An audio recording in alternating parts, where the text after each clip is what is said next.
Hi, everyone. It's really good to see so many of you. Welcome to the Drone Wars Day conference and an extra big welcome to our first panel of the day, where we'll be taking a look at recent developments in drone warfare, AI, and other kinds of lethal tech. My name is Cora Morris. I'm a researcher at Drone Wars and Space Watch, and I'll be chairing the first panel. So we've got a really fantastic set of speakers to take us through the session. I'll just introduce all of them and then we'll get them on their way. So first we'll hear from Chris Cole. He won't just be behind the screens, he'll also be on the screens, thank goodness. Chris is a longtime peace activist and founder and director of Drone Wars UK.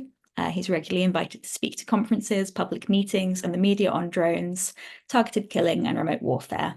He's a trustee of the Trust for Research and Educations on the Arms Trade. After Chris, we're really lucky to be hearing from Dr. Elke Schwarz. Elke is a lecturer in political theory at Queen Mary University and previously a lecturer in international relations at the University of Leicester. She's the author of Death Machines, The Ethics of Violent Technologies, and a member of the International Committee for Robot Arms Control, the ICRAC.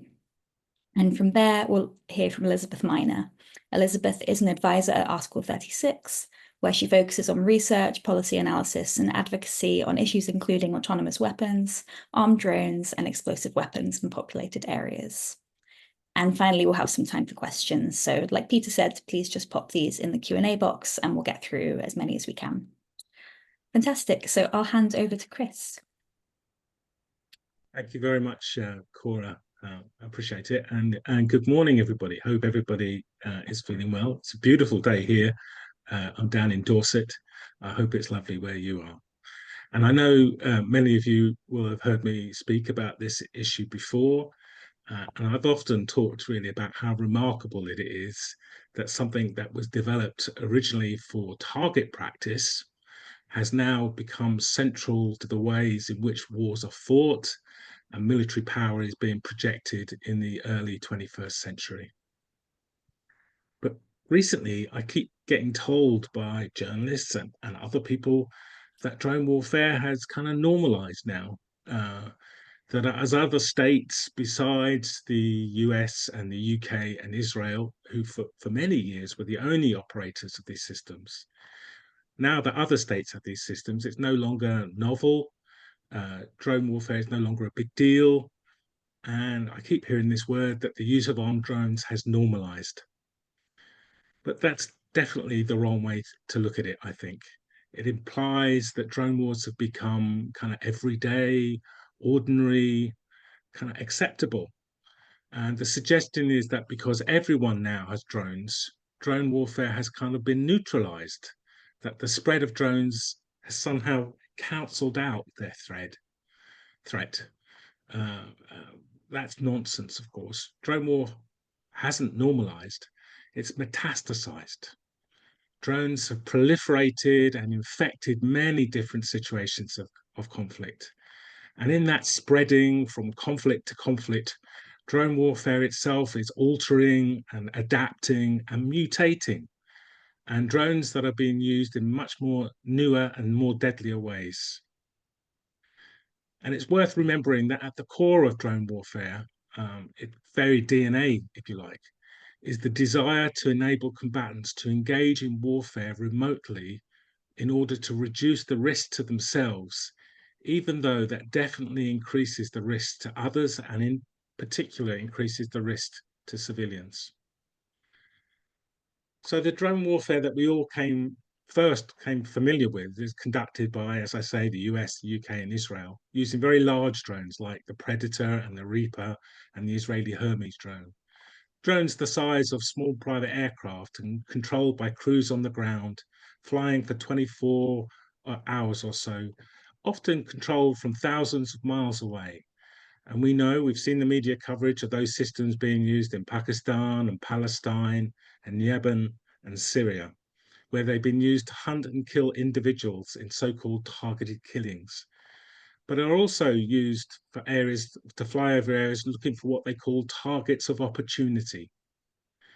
While we're told that such strikes enable precision and pinpoint accurate strikes, there are numerous, hundreds of cases where innocent civilians have been killed. And only in a very few of those cases break through to receive coverage in mainstream media, such perhaps as the case of the Afghan aid worker Zamari Ahmed and 9 members of his family who were killed in a precision strike, supposedly on a suicide bomber, that as the US was evacuating for Kabul. These kind of strikes get very little coverage now, very little attention. Meanwhile, other countries have acquired these drones, some from China, but primarily from Turkey, who've been exporting their version of the Reaper drone called the Bayraktar, um, made by a company owned by Erdogan's son-in-law to many countries. The impact of this drone proliferation is virtually absent from the mainstream press, and we hope to change that. In 2 weeks' time, we're publishing a report about the impact of armed drones in Africa, and we detail 50 incidents of civilian harm in which at least 940 civilians have been killed in drone strikes in Ethiopia, in Mali, Burkina Faso, and etc. Here in the UK, the military are beginning to fly their new armed drones called Sky Guardian. Sorry.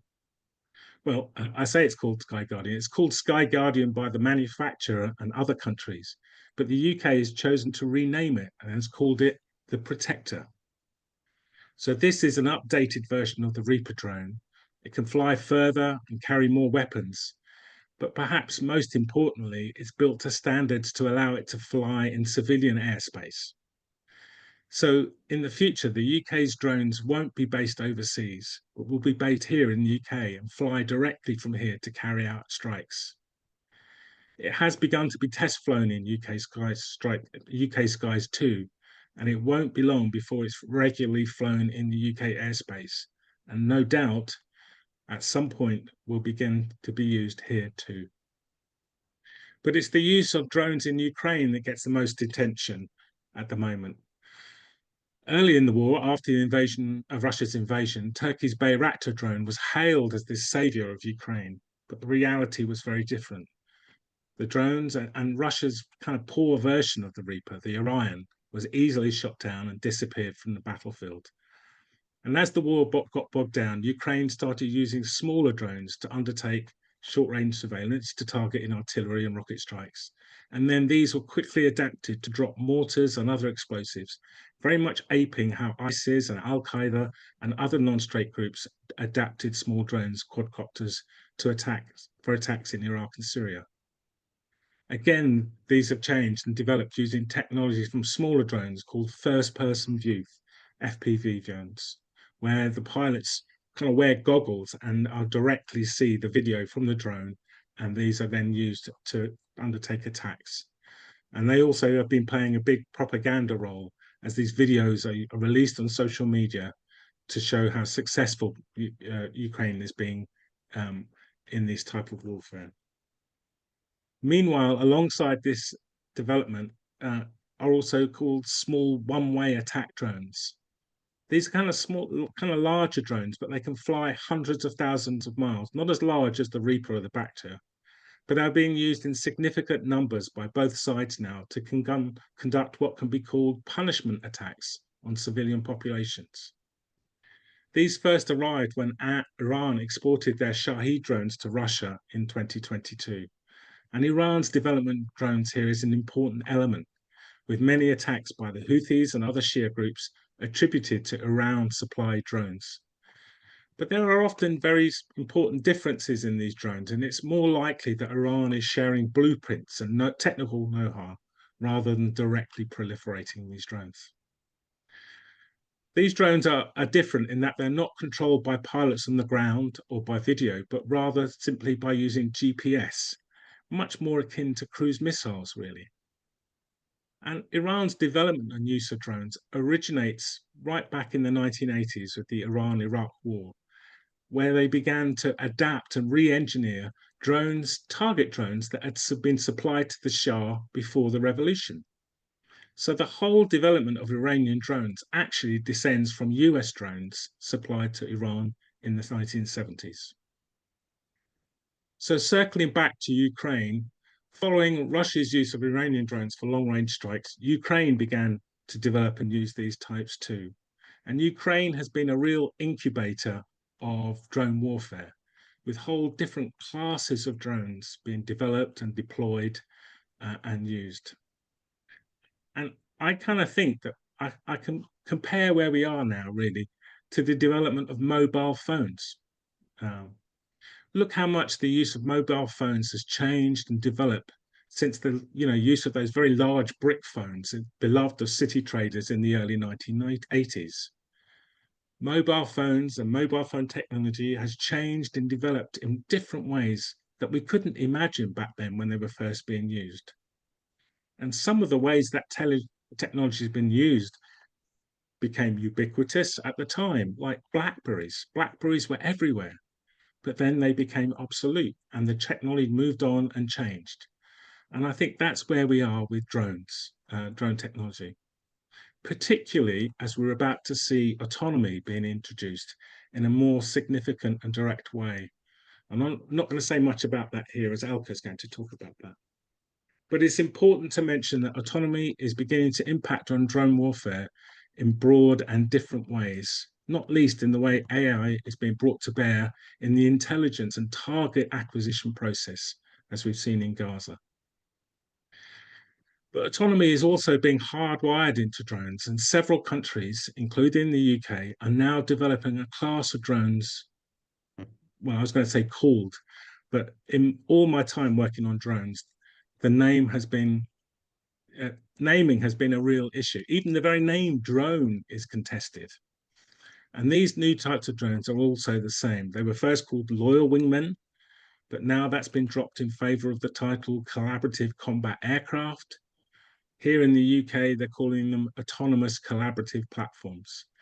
In essence, these new class of drones include a high degree of autonomy to undertake a variety of tasks, including the task that's been focused on at the moment is swarming to overwhelm air defense systems in order to press ahead and attack. So these are in no way a defensive system. So this is just the first step, and we're likely to see autonomy change and alter drone warfare in many ways. And where we're now, I think drones are the gateway to autonomous weapons. And I think that's a pretty good time to hand over to Elke. Thank you. Yeah, thanks so much, Chris. It's a really fantastic overview. And yeah, absolutely, Elke, please take the wheel. Thanks so much. I do have some slides, which I'm going to try and share. And fingers crossed, it works out the way I intended to. Okay, can everybody see those? Yeah, we got them. Fantastic. Thank you. Fantastic. Okay, great. Thanks so much for having me on this morning. Thanks everyone for tuning in. This is a really challenging time, I think, to talk about peace and military technology, but also really an important conversation to have right at this point. So Chris has already laid some of the groundwork on drones and a bit on the AI aspect. And that is really important because a combination of AI and drones is precisely where many see the future of autonomous warfare. I was just this week at an expo, kind of like a trade fair, on autonomous systems of all kinds. And the majority of the exhibits featured a drone system of sorts, mostly aerial drones, but some land-based systems as well. So what I'm going to do this morning in the very short time that I have, I will briefly trace what we mean by AI, artificial intelligence, when we talk about military AI. And then just also very, very briefly trace some of the key challenges that I see as important. There are many challenges, but I highlight just a few. So with this very quick overview, I'll hope to give kind of a short introduction to the problems of military artificial intelligence, and maybe we'll have time in the conversation that follows to unpack some of these. Now, for quite some time now, artificial intelligence, AI, has been a buzzword, not just for business ventures, but also for military organizations across the globe. That has expanded quite rapidly. The military AI market is growing very, very quickly. It was estimated to be worth just over $9 billion in 2023. And it's projected to at least double, if not triple, depending on the market service you consult, in the next 5 years. So things are moving quite fast. Now, for now, the US is one of the biggest spenders in military artificial intelligence. Expenditures account for just under 40% of the global market. China, of course, is also a significant player, investing in significant sums in military artificial intelligence. So the two are really the leading forces in shaping global ambitions for military artificial intelligence. I don't really want to use the word AI arms race because that's problematic in itself. But other military powers are certainly following suit. France, Israel, the UK, among others, are investing increasing sums and also hopes in military artificial intelligence. Now, the future of warfare, Chris has already alluded to this a little bit. The future of warfare, at least according to industry, certainly coalesces around greater autonomy and agility in drone swarms. So a move towards machine speed autonomy as a way of integrating AI for greater combat mass, and also a move to connect assets and capabilities across domains, like the US Joint All-Domain Command and Control Program, JADC2, and other multi-domain efforts that are well underway, which all need AI to function as intended. So the JADC2 is often highlighted as using Uber as a model for how it should work. Now, these advances in AI raise the hopes of significantly wanting to reduce what some call, and this is a quote from a general, the labor power intensive task of manually identifying task. So AI holds the promise of doing away with all that human labor and also importantly shortening the skill chain, the chain to target and help in accelerating the speed of decision making.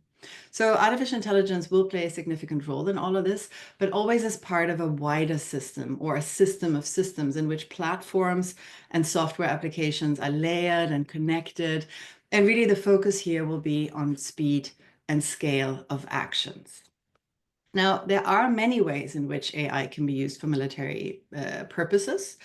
Some of which pose limited ethical challenges. So for example, AI can be used to streamline logistics operations, for example, to get assets or equipment or people from point A to point B, or AI can be used for predictive maintenance operations or activities for vehicles and equipment. Can also be used for translations, although that's where it gets a little bit thorny already. AI might be used to coordinate drone swarms themselves. So any task that very straightforwardly benefits from optimization, speed, and efficiency, streamlining, and so on through systems logics is really ripe for AI integration, especially when that task is relatively narrow and takes place with within a relatively close environment. And again, there's fewer ethical qualms with some of these tasks, although there's not none. Now, where things get a lot more thorny is when it comes to delegating a growing amount of decision-making, tactical and strategic, to AI. But this is precisely the aim, to integrate AI into most, if not all, functions of military operations, including the targeting cycles where the ethical and, of course, legal stakes are necessarily patently high. We already see some of this in the Russia-Ukraine conflict, for example. We see an increased use of drones with AI components that are technically able to operate with some degree of autonomy. They're usually smaller, less complex, complexly interwoven systems. The Sacre Scout, for example, which is a Ukrainian drone, can carry 3 kilograms of explosives, travel 12 kilometers, which can autonomously find and attack a target technically without a human in that loop. There are larger systems as well, but they're still quite relatively new or rudimentary. And although the fully autonomous use of drones like this, for example, is still quite unreliable, there's certainly an accelerated push towards more AI in all aspects of warfare, from decision-making about the use of force to the application of violence. The need for more AI is very often pushed and promoted by very influential and increasingly powerful private actors with significant vested interests. Now, the testing and rollout of the types of technological systems in which AI doesn't just serve to just simply identify and track a clear, pre-stipulated, very narrow target, a specific vehicle or a specific object, which was vetted carefully ahead of time. But where the AI systems is used to suggest possible targets based on a set of parameters, certain characteristics, and all of that at high speed and in great volumes, the rollout and testing of those kinds of systems is advancing very, very fast. So not just identifying targets, but Chris also already mentioned that term, target acquisition is the key term here for what we call AI decision support systems of the future. Now, AI targeting systems draw on a range, like decision support systems, draw on a range of sensors and other data to basically statistically assess what constitutes a potential legitimate target. This is then given as a certain output of percentages, 80% confidence that a suggested target is an appropriate target or a legitimate target. This data that is used for these calculations come often from a range of sources, social media, other kinds of tracking and surveillance sources. In fact, it needs large volumes of relevant data in order to be functional, even just at a basic level. Now, AI targeting or AI decision support systems are not autonomous weapons as such, but they constitute a crucial component in accelerating the kill chain and making the process of killing gradually more autonomous. Again, they usually work in tandem with other AI-enabled systems, but the core aim is the same: to speed up and scale up the process of lethal action as such. Now, before I trace some of the key problems as they relate to control and ethics and other challenges this raises, I want to stress two things. First, I want to stress that the point in principle of these kinds of systems is to displace human control. That is the point of the system, which operates at machine speed and with cognitive processing capacity that exceed that of a human, wherever that human is in relation to the action loop. And we've seen this trend towards greater machine autonomy now for quite a while. AI and its capabilities is just the latest realization of increasing the distance, basically, of the human and the act of killing. So this is certainly a trend we're seeing, but the point really is to take the human out, because actions need to happen at a speed that exceeds human cognitive abilities as such. The goalposts have shifted in this relatively quickly in the last 5 years, even, for most organizations and states expressing a desire for some level of appropriate human control, if not meaningful human control, in this kill action chain, to where we are right now, where it is often raised that it is in fact no good to have a human in this targeting loop when you have like hundreds of lethal swarm systems that need to be controlled. So the notion that autonomy becomes necessary is presenting itself in the discourses quite naturally. And more than ever before, with multi-domain systems and with systems that scale up significantly and operate at this machine speed, the human decision maker becomes integrated then into a wider system of technological automation and autonomy, which functions primarily in accordance with the dictates of the respective technology, here AI, and its speed and scale. So this brings me to the second point. In some ways, I want to highlight that the more intricate the system and systems of systems become, the more likely it is that the system's logic will determine the course of action, will shape the human perspective and horizons of action. Now, for early discussions on drones and AI, we used to use the term emerging technologies. For some reason, that term has been relegated to the margins now, but it's useful to remind ourselves, or it's a useful reminder that future technologies and their use are both speculative and emergent. And that means that they are complex entities or systems with effects that are often different than the sum of its constituent parts. So very often it is assumed that the human has some level of control over this instrument, but we can't necessarily take that for granted. So emergent properties are those properties that we often cannot necessarily foresee, that emerge in the interplay of technology and the human use. And that makes for a dynamic that is very often unaccounted for. So just to wrap up, what are some of those key issues that I see with this latest development? Well, I've already mentioned the interior principle of AI is aligned with optimization at speed and scale. Now, this prioritizes a kind of a conveyor belt logic, a workflow logic for the act of killing ultimately. This has been evidenced in some ways with the systems that have been used in Gaza, Lavender, Gospel, and the very grotesquely named Where is Daddy, which was highlighted in the Plus 972 magazine article.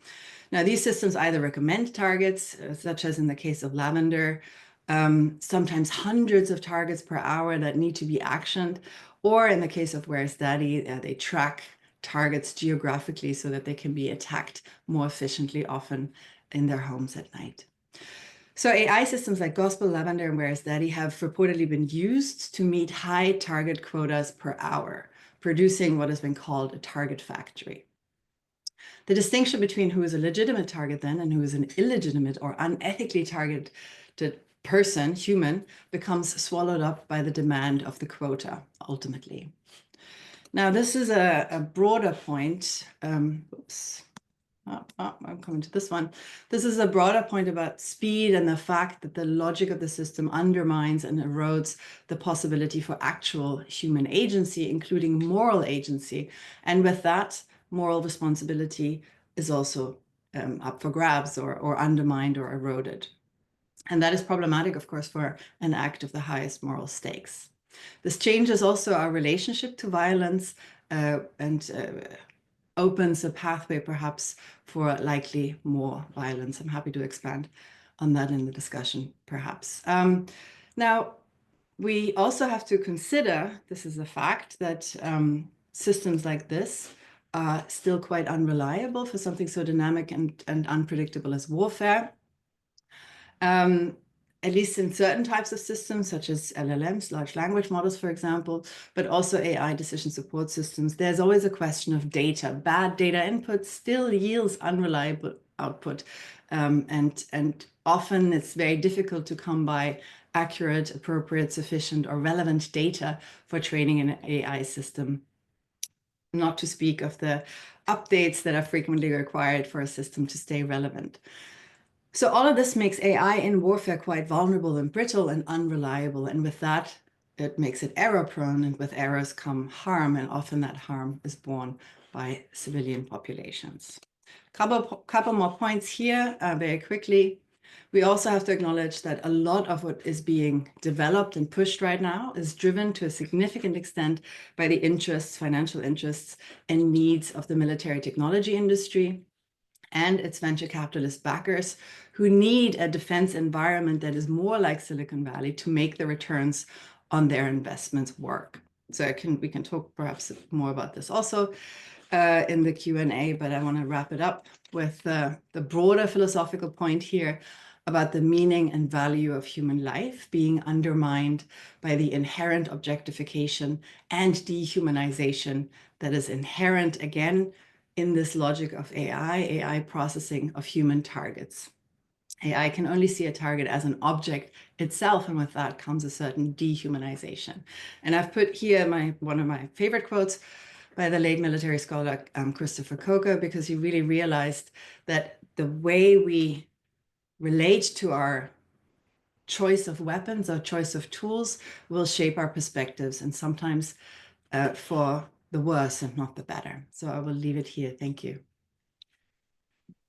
Thank you so much, Elke. That was I found it a really fantastic technological overview and really helped kind of tease out some of those really complicated issues. So thanks so much. Elizabeth, you ready to go? Fantastic. I'll hand over to you. Yeah, thanks, Cora. And yeah, thanks everyone for being here and for having me.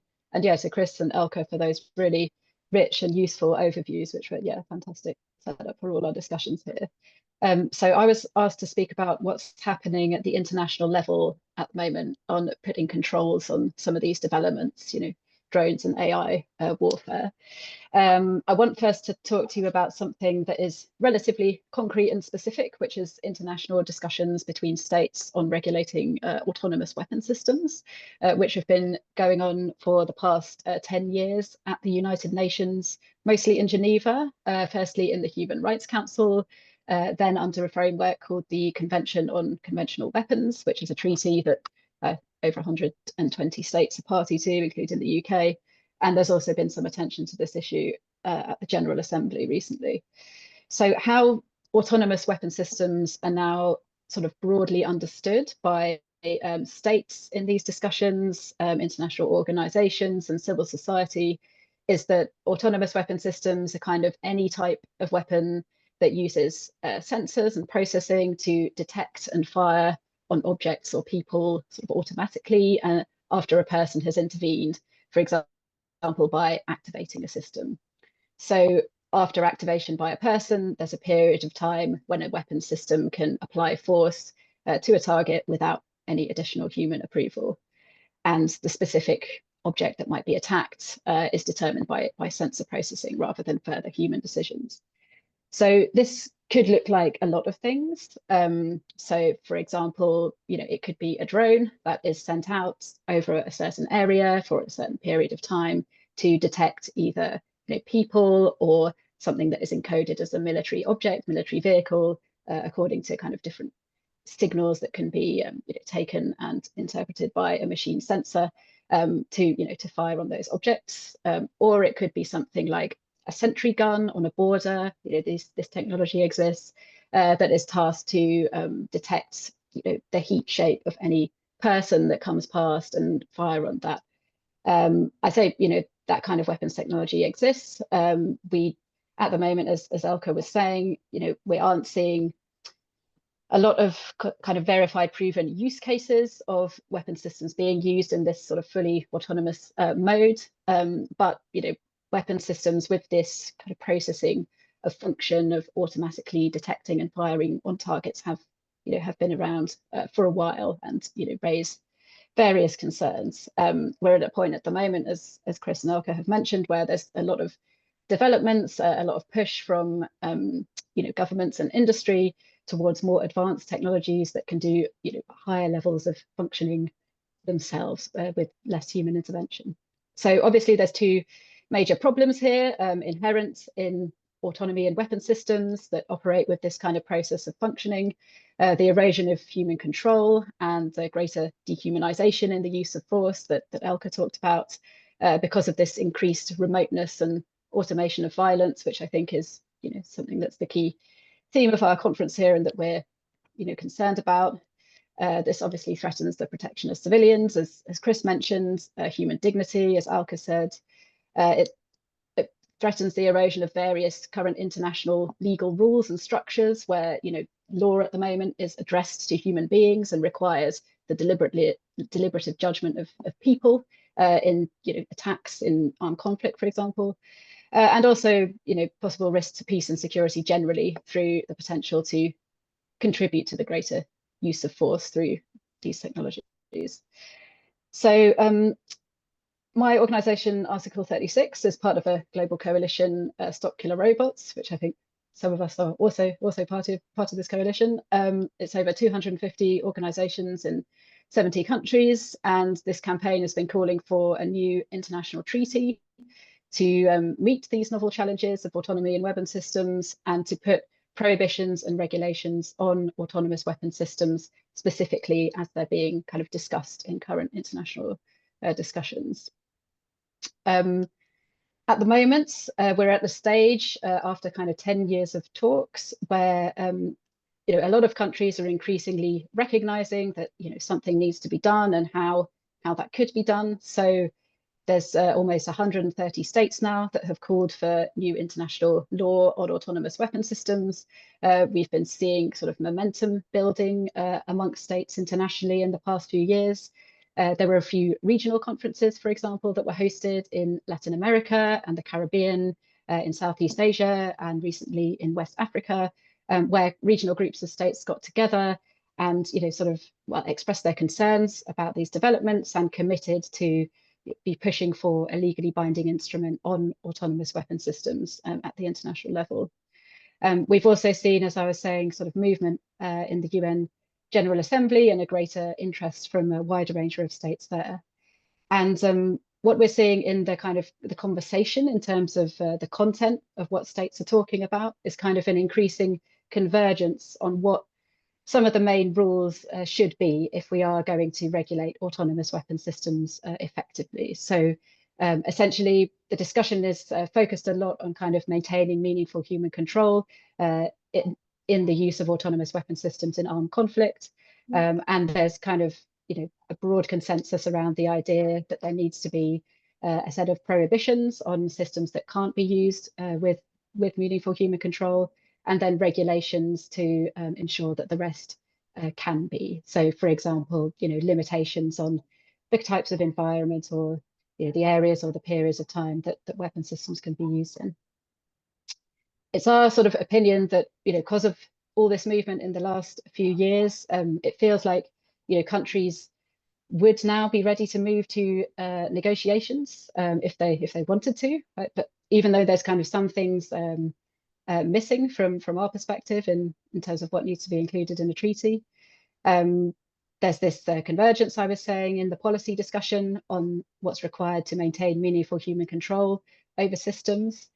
But there's also kind of blockages to progress in the international discussion at the moment. So, I said there's kind of a broad agreement amongst states about what needs to be done. There's a small minority of states who, don't want to move forward, do not want regulation. And a lot of these are some of the kind of, states with the biggest current sort of military or commercial interests and developments that Elke was talking about. The main discussions between countries internationally at the moment, I mentioned in this forum called the Convention on Conventional Weapons, whose rules of procedure mean it operates by consensus. So, all states are meant to agree on a way forward, or there can't be a way forward. In practice, this has meant that certain states have played the role of putting a veto on any move towards a mandate to negotiate new legal rules. Russia has been playing the role of doing that in this forum in the past several years, but there's other states who are hiding behind this behaviour and might do that if they weren't, essentially. A lot of countries who are sort of militarily invested in this area, I think maybe don't want to see a treaty that doesn't exactly match sort of their position, or they fear it would be too radical to sign up to. But some countries like the UK, for example, which is currently has a position of being against new international law, or some other states in NATO, we feel their position sort of could change, and that they should be able to join a treaty that upholds these key principles of international law and human control, even if not all the major military powers are going to join that treaty. Because I think, for example, at the moment, we can see the US is not going to be likely to do that. Russia obviously has been consistently opposed. China, another major developer, tends in disarmament issues to only sort of want to join in processes where all states are involved and there is consensus. So they wouldn't join a treaty where some other sort of key players weren't involved. But from our perspective, we think it would still be extremely valuable to go ahead with new negotiations on new international laws, even if not all the major players in terms of development and use of these weapons are joining this, because it's extremely important at this stage where developments are moving very fast to lay down some key rules and norms internationally, and for states, including some of those that have expressed military interest in this area, to sign up to those and to abide by them, to influence others' behaviour, and also to kind of to practically save lives in the behaviour that they're going to be partaking in. So to go back to the UK briefly, I mentioned that the UK's position currently is that they're against new law. This is a kind of standard position that they often take in disarmament issues as a country, that existing law is adequate and that nothing more needs to be done. We'll just go along with the rules that we already have, despite the clear novel challenges that autonomy in weapon system presents. But their current sort of policy position, again, does contain some elements in common with what we're calling for in terms of rules for meaningful human control. And our government had set out priorities such as standing up for international law, partnering with the global south, and raising the alarm at AI being used for military applications without agreed rules, which would suggest that supporting a treaty on autonomous weapon systems would align closely with their goals and concerns. Of course, these are just stated priorities, but we hope this gives us a bit of room to put pressure towards a change in position here. In terms of what we can do about this as individuals and organizations, I mentioned that we're part of the Stop Killer Robots campaign. There's on the website of Stop Killer Robots, there's a lot of resources and things. I think in the UK, specifically, parliamentary pressure is going to be really key to try and build up interest and knowledge on this issue towards a change in the government's position. We're working on this in the campaign within the UK, and obviously, if anyone here would like to get involved, do reach out to us. And yeah, just finally, to finish briefly, I wanted to talk about as well what's happening, or rather not at the international level, on other technologies and issues we've been covering here. I mean, it's conspicuous on drones that Chris was mentioning, and outlines why drones in the use of force has been a concern to many of us for some time. The use in targeted killings, more generally for their utility in increasing the potential for violent control over spaces, and those that possess them being able to resort to this with greater ease. All of this generally boding badly for peace and durable solutions to conflicts, and for civilians living in places where violence is going to be displaced onto. There's been sort of international intermittent conversation on drones specifically, mainly around kind of promoting transparency, accountability, and oversight, and a bit on the kind of non-proliferation side. As you might imagine, governments are quite keen on the kind of proliferation to non-state actors angle there. At the moment, Portugal has been leading a push for a kind of renewed international policy track on this at the General Assembly in New York. But generally, there's kind of a lack of traction or sort of specific proposals for regulation to address sort of remote controlled systems for now. And I think that, like as Chris was saying, possibly a lot of the international community is kind of heavily bought into the narrative that this is just happening and it's normal now. And also there's, there could be utility for states in just kind of sitting back and going with these developments. And finally, on the broader developments in the use of AI, in the use of force that Elke was going into, including these decision support systems or autonomous targeting systems, not necessarily integrated into, fully into a single weapon system. Currently, I'd say this is not being sort of effectively addressed by conversations on, AI governance or AI in the military domain that you see at the international level.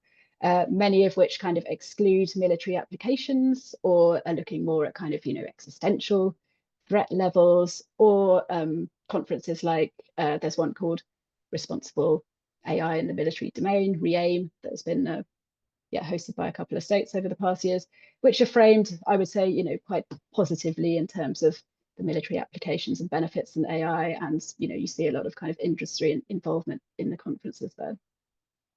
So basically, to conclude on all of this, I suppose we are seeing some progress towards strengthening law and norms and regulation in some areas, specifically on the kind of narrow issue of autonomous weapon systems in this kind of quite specific definition. And there's, I think, potential for, for some movement there. But obviously, we have a lot of work to do in general, and to expand this to the whole kind of range of concerns that we're seeing. So I'll finish there. Thanks. Thanks so much, Elizabeth, and thank you for kind of demystifying some of that activity at the international stage, which is completely impenetrable to lots of us. It's much appreciated. Great. Well, we've now got a good 40 minutes or so to move into a Q&A, and we might not take that long. It's okay.